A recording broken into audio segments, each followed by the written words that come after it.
Hello everyone, আমি স্নিগ্ধা। আজ আমি তোমার সাথে শেয়ার করব একটু অন্য রকমের ডেজার্টের রেসিপি।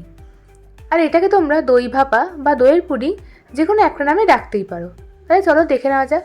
প্রথমে একটা ছাঁকনির মধ্যে আমি বেশ কিছু দইকে জল ঝরানোর জন্য রেখে দেবো। এক্ষেত্রে কিন্তু সবসময় জল ঝরানো টক দই তোমরা ব্যবহার করবে। আর তারপরে একটা পাত্রে দুধ গরম করে তার মধ্যে কয়েকটা কেশর ভিজিয়ে আমি সাইডে রেখে দেবো। আর এদিকে দেখো, ততক্ষণে আমি কিছু নিজের পছন্দ মতন ড্রাই ফ্রুটস নিয়ে নিয়েছি। তোমরা কিন্তু তোমাদের পছন্দ মতন ড্রাই ফ্রুটস নিয়ে নেবে। আর তারপরে দইটাকে আমি ভালো করে একটু ফেটিয়ে নেব। আর তারপর যখন দইটা স্মুথ হয়ে যাবে তখন আমি ওর মধ্যে অ্যাড করব সামান্য এলাচের গুঁড়ো। আর তারপর ওর মধ্যে অ্যাড করব সেই দুধে ভেজানো কেশরটা।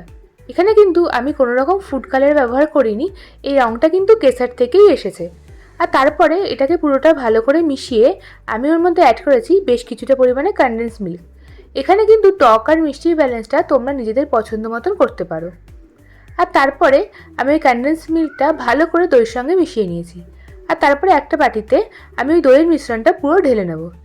আর অন্যদিকে আমি গ্যাসের পাত্রে জল দিয়ে আমি রেখে দেবো গরম করার জন্য। আর তারপরে গরম হয়ে গেলে আমি বাটিটা বসিয়ে ঢাকা দিয়ে রেখে দেবো 10 থেকে 15 মিনিট।